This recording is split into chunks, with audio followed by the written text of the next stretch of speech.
Around Dodge City and in the territory on West, there's just one way to handle the killers and the spoilers, and that's with a U.S. Marshal and the smell of Gunsmoke.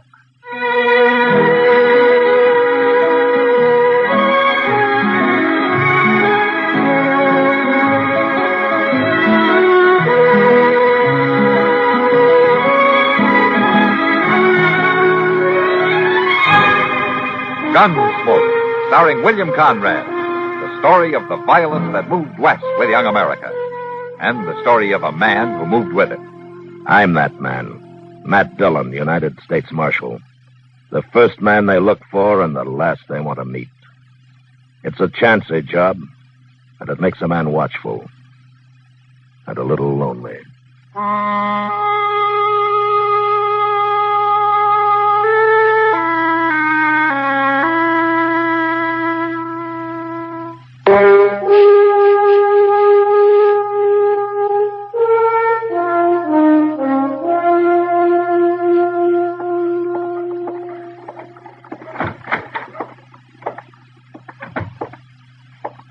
Matt? Oh, Matt, where are you? Is that you, Doc? Sit down. I'll be right in. Thank you.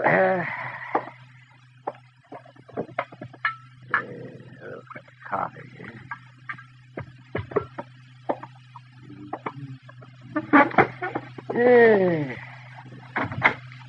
How are you, Doc? How's the coffee? Fine, fine. Pour yourself a cup. Well, gee, thank you. What were you doing out there, Matt? Watering the prisoners? I haven't got any prisoners now, Doc. Oh, then you're falling down on the job. Offhand, I can think of a dozen men around Dodge that ought to be in jail. Yeah, well, you give me a list. I'm going to need somebody to bring to trial next week. You are? Well, what do you mean? Well, there's a new circuit court judge coming. He's going to be disappointed if there's nothing for him to do. A new judge? What happened to Judge Brookins? Well, he just needed help, I guess. After all, he has to cover about the whole of western Kansas. Well, who is this new man? What's his name? By the name of Stokes. Judge Stokes.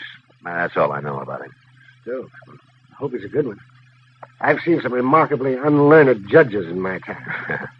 Well, it's not an easy job, Doc. And out here, it doesn't pay enough to make it worthwhile to most men. You know, Judge Brooking could probably do twice as well back east. And so could I, man. I know, Doc, but then you wouldn't have anything to complain about. And if you didn't have anything to complain about, you'd just shrivel up and die. Well, at least I wouldn't go to the pauper's grave I'm headed for now. Say, Doc, how about loaning me $100, huh? $100? Oh.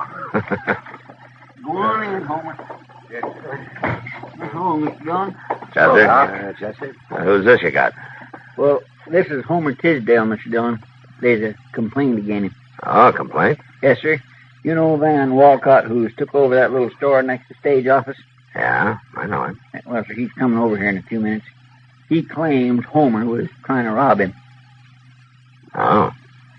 I figured it'd be best to settle a thing right here with you. Yeah. Were you trying to rob him, Homer? Yes, sir. I see. With a gun or what? No, sir. No, I ain't got no gun. You were trying to steal something out of his store, then, is that it? Yes, sir. Where you from, Homer? I haven't seen you in Dodge before. No, sir. I've been homesteading, Saline River. But I got starved out. I had to quit. I didn't have no luck at all. Yeah. Well, you sure don't look as though you'd been eating very regular. No, sir, I ain't. Well, you got him here. Well, of course I got him here, Wolcott. Dirty little thief. Marshal, I want to sign a complaint against this man. Mr. Walcott, you've been in Dodge about a month now, haven't you? What's that got to do with it? Well, back east, I guess they're a little more formal in the way they handle things. Now, why don't you just tell me what happened, huh? Well, I was next door at the stage office talking to Jay Buford. We heard a crash over in my store or something falling. So we run out, and there he was. We caught him red-handed, Marshal. Caught him doing what? Stealing, that's what. You haven't told me what he stole. He had a whole handful of potatoes, Marshal. Man's a thief. He belongs in jail. A whole handful of potatoes. Is that true, Homer? Is that what happened? Yes, sir, Marshal. Yes, sir, it's true. I was hungry, and I seen the potatoes. I thought he wouldn't miss a couple. I could pay him back later. Man who steals belongs in jail. Look, Walcott, he shouldn't have done it. I admit that, but... Then throw him in jail. Well, I can't do that. Why? Well, for one thing, Chester and I have to ride up to Fort Larned for a few days, and there wouldn't be anybody here to watch him and feed him. Leave him some water. That's all he needs. Chester, Yes, sir. you take Homer over to the Long Branch. Maybe Sam Noonan can put him to work sweeping out or washing glasses or something, huh? Now, look here, Marshal. You ain't going to make a fool of me. Get going, Chester. Marshal, I'm telling you... Mr. Walcott, why don't you get back to your store? Maybe somebody's found a few pennies and wants to buy that handful of potatoes.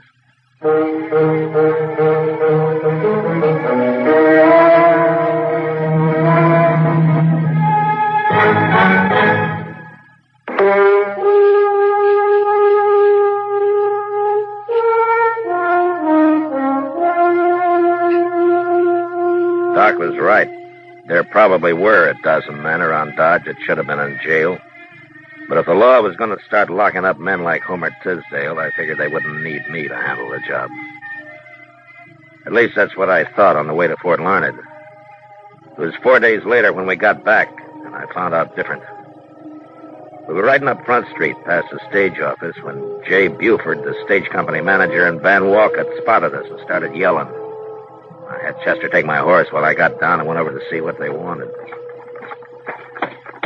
Oh, you come back just in time, Marshal. Done what I said, it wouldn't have happened. I was just telling Walcott. If you didn't get back today, we'd have to do something ourselves. What's the trouble, Buford? Murder. Murder and robbery, Marshal. Right there in the stage office. Charlie Reynolds is dead and $10,000 is gone. Happened this morning. Hold up. It was about 8 o'clock, Marshal. And I'd just opened up my store and gone into the stage office to say good morning to Jay. He was standing there talking to Charlie Reynolds, and, well, I no sooner got inside than the voice out back yelled at us to throw up our hands. And we did, too. And then this gunman come forward wearing a mask. He knew right where the money was, too. I had it in the treasure box waiting for the stage to go north, Marshal. And this gunman opened it up. It was all bills. And he scooped them out into his pocket. And then he stood there, Marshal, and he told us not to try to follow him. And then before we could even move, he pulled the trigger on poor old Charlie Reynolds and killed him. Just like that. No reason at all. You didn't follow him. He got away. What? Now, who's going to follow a killer like that? We ain't crazy. Any idea who it was? You bet we do. Who? That mask. That didn't hide nothing. Well, who was it? Homer Tisdale. What? Just as plain as day, even if he hadn't spoke. Homer ain't so meek as he looks, Marshal. He's a killer, that's what he is. All that other's just pretending. You should have put him in jail first off. Any idea where he is? He must be halfway to Texas by now. But you better find him, Marshal. Yeah.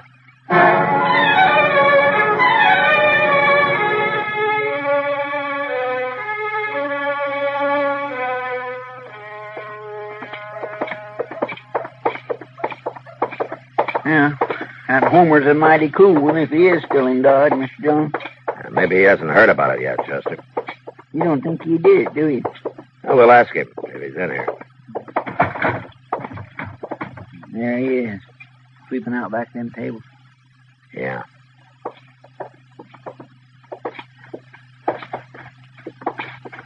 Oh, Marshal, Chester. Oh, Homer? The fella's looking for a drink. It ain't 10 o'clock yet. Homer, Hmm? how long have you been here? Oh, come into work about 8:30, Marshal. Why? Where were you before that? Out back. Sam leaves me asleep in that shed he's got out there. Homer, can you prove that you were out there at 8 o'clock this morning? Prove it? Did anybody see you? Well, no. No, nobody ever come out there. Why, Marshal? Well, the stage office was robbed this morning, and a man was shot and killed. No. Jay Buford and Van Walcott witnessed it. Yeah. They say you did it. Me? They're willing to swear to it. Well, I didn't rob them. I didn't kill nobody. I wouldn't do nothing like that, Marshal. You don't believe him, do you? Doesn't matter what I believe, Homer. There are 2 witnesses. You haven't even got an alibi. Well, I was right out back there, Marshal. I was eating a little bread and some bacon that a fellow Will you gave promise me something, Homer? Well, sure, Marshal. What? You promise me that you won't leave Dodge. I'm in bad trouble, ain't I? Yeah. Well, I won't run. I promise. 3 days later, Judge Stokes' circuit brought him to Dodge. I went over and talked to him about Homer Tisdale. And it was like talking into a rain barrel, or rather a whiskey barrel. The judge seemed to have more interest in corn liquor than in the law. And all I could get out of him was that a jury would have to decide the case. So the following Monday morning, court was opened in an old dance hall across the railroad tracks. A jury was sworn in, and Judge Stokes took over. First, he put Van Walcott on the stand, and then Jay Buford. Chester and I sat with Homer and watched. Marshal, something I don't understand. What, Homer? Well, that judge, he'd been talking to Walcott about me. Now he's going to talk to Buford. Is he going to ask me anything? Well, sure, Homer. He'll put you on the stand, but you'll have your lawyer to help you. What? What? That man's sitting right over there. Oh? He's the lawyer that the judge appointed to defend you. Oh. Well, how can he help me? He ain't talk to me. He won't know what to say. Oh, he will talk to you, Homer. I guess there's no hurry. Mr. Dillon, I never seen that lawyer before. Did you? No, he's a stranger to me, Chester, but Judge Stokes seems to know him. Swear, I don't understand why they ain't no persecutor. Prosecutor, Chester. All right. But I asked the judge about that, and he said that there's no need for one. Evidence now pending before... Guess he knows what he's doing. Yeah. Tell the truth, the whole truth, and nothing but the truth, so help you God. I do. Now, Mr. Buford, we've heard the testimony in detail from Mr. Wolcott. So to speed things up a little, I'll just ask you a few questions. Yes, sir. You were at the stage office when the holdup took place, right?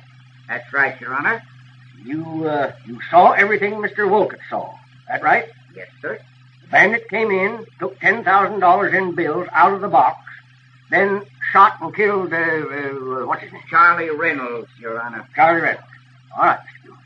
Now, I want you to tell the gentlemen in the jury who that bandit was. It was Homer Tisdale, Your Honor. Homer Tisdale.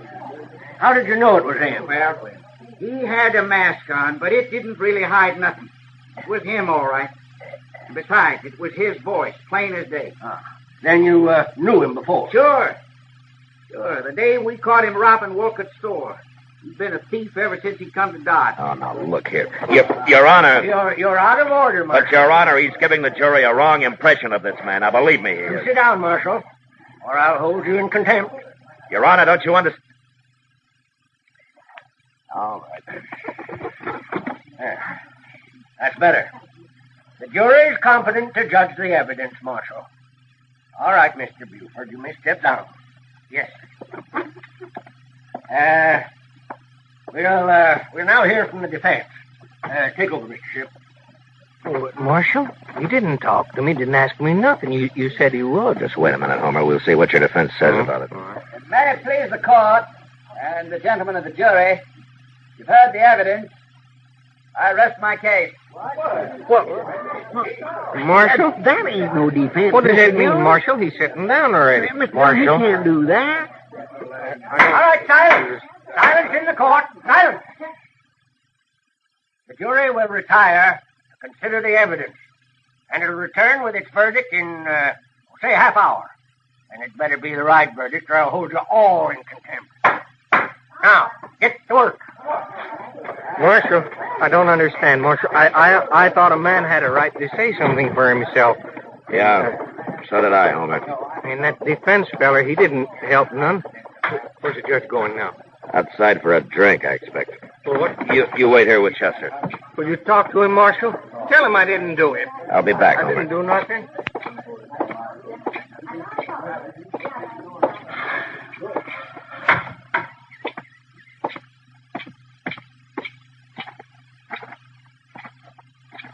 Oh. Have a nip, Marshal? No, thank you, Judge. I always like to get the jury out. Gives a man time for a little refreshment.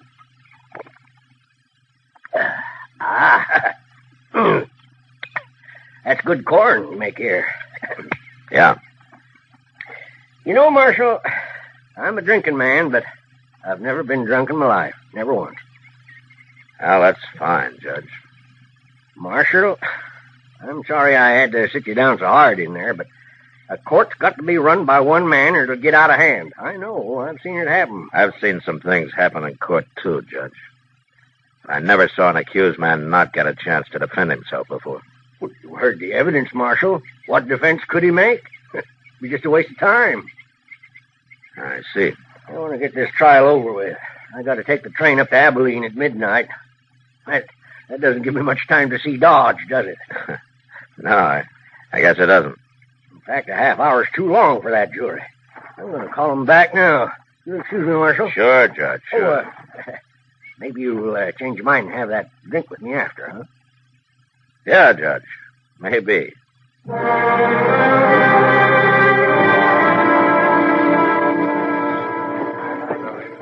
Well, he sure didn't give that jury much time, did he, Mr. Dillon? No, he didn't, Chester. Marshal, what do you think they'll say? They haven't much choice, Homer. Well, gentlemen, have you reached a verdict? We have, Your Honor. Let's hear it. We find the defendant, Homer Tisdale, guilty. Homer Tisdale? I ain't guilty, Marshal. Stand up. I didn't do nothing. Stand up, Homer. Go on. It ain't fair. Homer Tisdale, you've been found guilty. Where's the money? What did you do with that $10,000? I ain't got it, Judge. I didnn't take it. Honest, I didn't take it. Since you won't tell us where you buried that money, I'm going to sentence you. For robbery, you get 20 years in prison. 20 years? But you'll never serve 'em, Homer Tisdale. You're a double-dyed monster, and your hands are steeped in human blood. Creatures of your like aren't fit to live. Away with you. And for murder, I sentence you to be hanged by the neck until you are dead. Court dismissed. Marshal, did you hear him? Did you hear what he said? I declare I never seen nothing like this. There might just as well not have been no trial at all. Take Homer to jail, Chester, and keep him there. Well, it ain't right, Mr. Dillon. It just ain't right at all. Do it, Chester. Yes, sir. Where are you going? I'm going to have a drink with Judge Stokes. What? Yeah. We're going to become real good friends.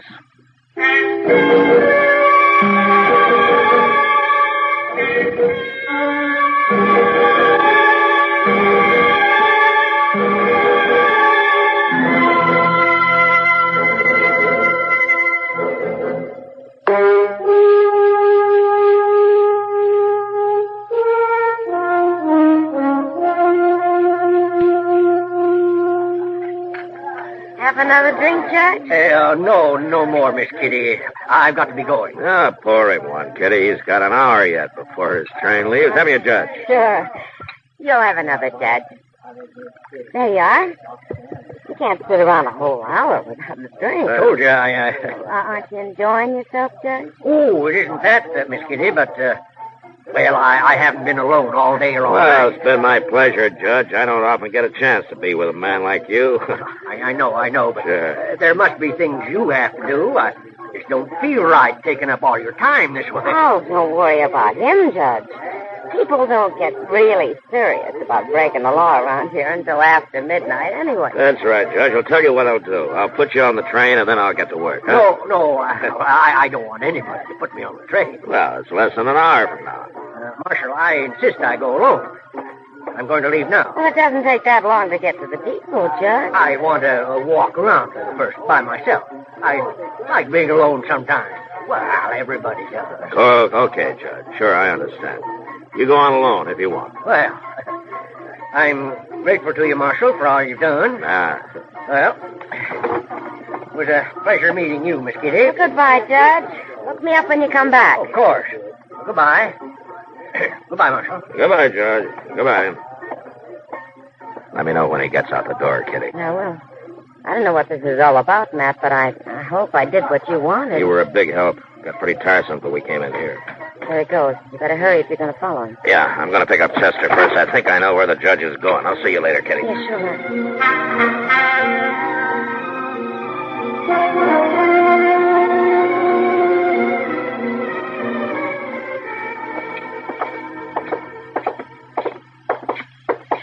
I declare must have drove him crazy, Mr. Dillon. You dogging him around that way. I worried him some, Chester. That's how I knew I must be right. Here we are. We better watch through the side window there, and they'll see us. Yeah.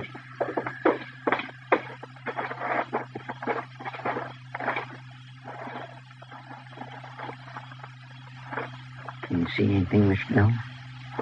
Yeah. They're in there, all right. Judge Stokes is with them. All right, come on. We'll walk right in the front door.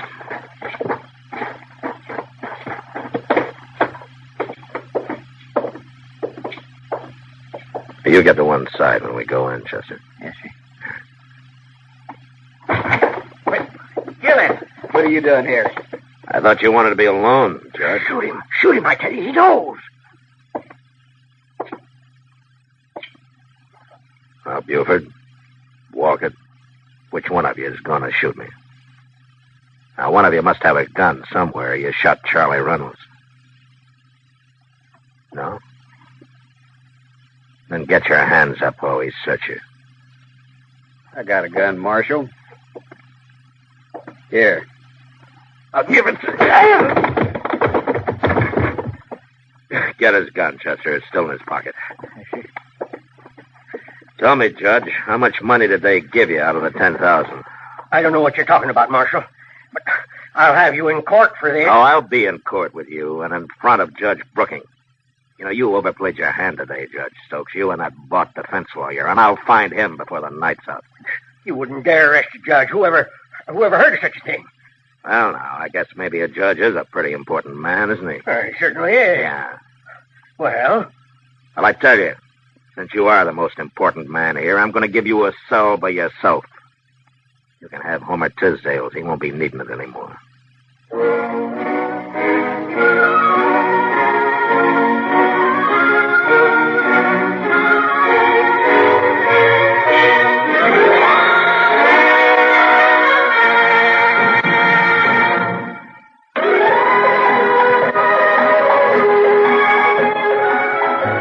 Gunsmoke. Produced and directed by Norman McDonald, stars William Conrad as Matt Dillon, U.S. Marshal. The story was specially written for Gunsmoke by John Meston. Featured in the cast were Lawrence Dobkin, Vic Perrin, Joseph Kearns, and Harry Bartell. Harley Bear is Chester, Howard McNear is Doc, and Georgia Ellis is Kitty. This is George Walsh inviting you to join us again next week for another story on Gunsmoke. Over the CBS Radio Network.